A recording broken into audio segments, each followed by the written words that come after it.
Shalom, selamat pagi Bapak Ibu terkasih dalam Tuhan. Kita bertemu kembali di Renungan Pagi. Hari ini, hari Senin, kita akan mendengarkan firman Tuhan. Firman Tuhan yang menjadi renungan kita nanti tertulis dari Ibrani 12 ayat 15. Sebelumnya mari kita berdoa. Allah Bapa di sorga, Tuhan kami Yesus Kristus, Bapa terima kasih di pagi hari ini kami telah bangun dari tempat tidur kami. Sebelum beraktivitas kami mau mendengarkan firman-Mu sebagai renungan pagi untuk menguatkan kami. Di pagi hari ini kami mau beraktivitas, Tuhan yang menuntun kami dan menguatkan kami lewat firman Tuhan. Hanya dalam Yesus Kristus kami berdoa, amin. Bapak Ibu terkasih, firman Tuhan di pagi hari ini menjadi renungan kita tanggal 17 Februari 2025. Firman Tuhan jadi renungan kita dari Ibrani 12 ayat 15. Jagalah supaya jangan ada seorang pun menjauhkan diri dari kasih karunia Allah, agar jangan tumbuh akar yang pahit, yang menimbulkan kerusuhan dan yang mencemarkan banyak orang. Bapak Ibu terkasih, firman Tuhan, nasihat yang diberikan kepada kita bahwa orang yang setia percaya kepada Kristus wajib mematuhi dan mengikuti patuh terhadap firman Tuhan. Karena di pagi hari ini kita dinasihatkan bagaimana kasih karunia itu yang sangat berharga buat orang yang percaya. Karena kasih karunia itu adalah sebagai anugerah yang tak ternilai harganya, yang tak terukur besarnya, dan tidak akan pernah bisa dibayar setiap orang. Oleh karena itu, kasih karunia yang dari Kristus itu akan tetap setia menuntun kita orang-orang yang percaya. Di pagi hari ini kita tetap menjaga nasihat dari Allah kita, supaya melalui firman ini di Ibrani ini bahwa kasih karunia itu yang telah mengampuni dosa kita, menyelamatkan kita, dan bahkan memberikan pengharapan dalam setiap hidup kita. Tentu itu adalah satu jaminan buat kita dalam menjalani hidup. Bapak Ibu yang terkasih, di mana tadi firman Tuhan di bagian B-nya 15B dikatakan ada perkataan agar jangan tumbuh akar pahit. Karena di dalam kehidupan manusia sering muncul tumbuh kehidupan akar pahit. Apa penyebabnya? Karena itu adalah bagian daripada sifat karakter buruk dari setiap orang yang masih menyimpan rasa kebencian, kedengkian, bahkan keserakahan dan kekerasan. Itu adalah wujud di mana manusia itu selalu tidak pernah mengenal dirinya sendiri dan tidak pernah tunduk kepada firman Tuhan. Oleh karena itu, melalui firman Tuhan di pagi hari ini bahwa kasih karunia itu adalah bagian daripada di mana kita dituntun untuk bisa mengenal diri kita dan mengendalikan kehidupan kita di setiap pagi. Mungkin di pagi hari ini kita akan berjalan menelusuri pekerjaan kita, aktivitas kita. Mungkin kita juga banyak permasalahan yang belum kita selesaikan, Bapak Ibu terkasih. Baiklah, kita tetap hidup di dalam koridor firman Tuhan. Karena di dalam kebenaran firman Tuhan kita diajarkan untuk hidup di dalam yang kehidupan yang baik, di dalam kehidupan firman Tuhan yang mengarah kepada salib Kristus, yang memandang Kristus dalam kehidupan, supaya kita fokus bahwa hidup kita tanpa penyertaan Kristus kita tidak akan pernah bagaimana mengawasi, mengendalikan diri kita ini dan mempertahankan kasih karunia, bahkan mengerjakan kasih karunia yang Tuhan berikan. Mungkin kita sering lupa bahwa hidup ini bukan hanya sekedar untuk memenuhi kebutuhan jasmani kita, tetapi kita harus tetap setia mengikuti apa yang Tuhan mau, yaitu hidup di dalam roh.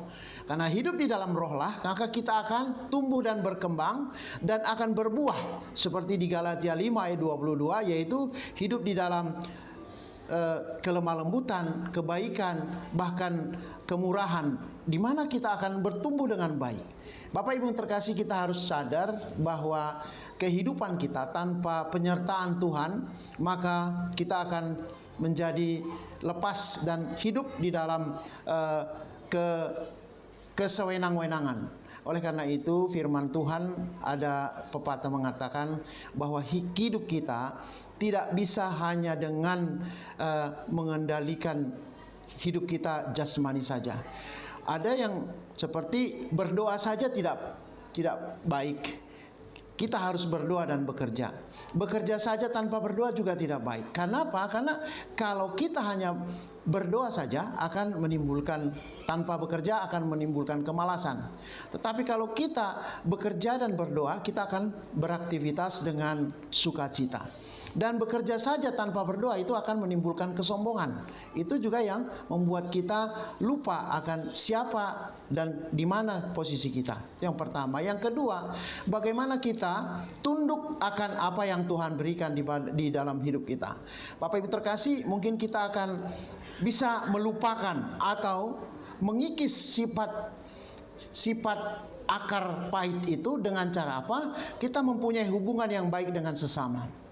Kita harus berkomunikasi dengan baik. Dan kita harus mampu menempatkan diri kita dengan sesama kita, supaya posisi kita tetap di hadapan Tuhan adalah di mana Tuhan menghendaki supaya damai sejahtera itu ada.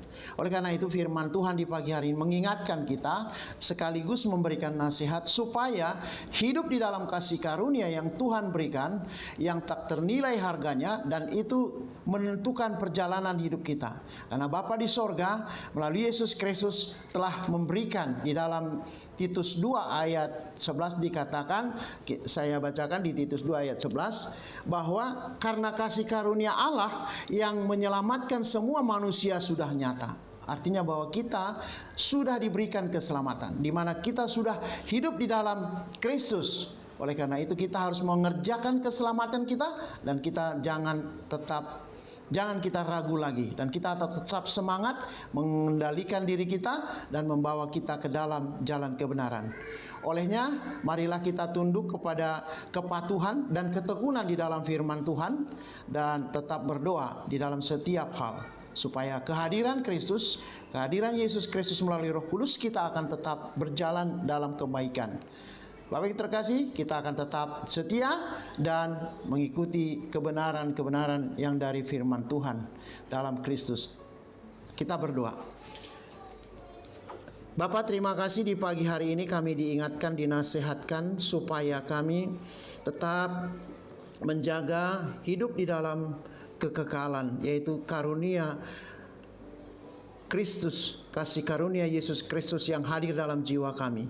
Biarlah kami senantiasa mengerjakan dan menghidupkan kasih karunia yang Tuhan berikan, bukan hanya pada diri kami, tetapi kepada sesama kami, kepada keluarga kami, bahkan di lingkungan kami, supaya kami tidak hanya hidup individualis. Berkati dan kuatkanlah kami. Tuhanlah yang menguasai hidup kami oleh tuntunan Roh-Mu.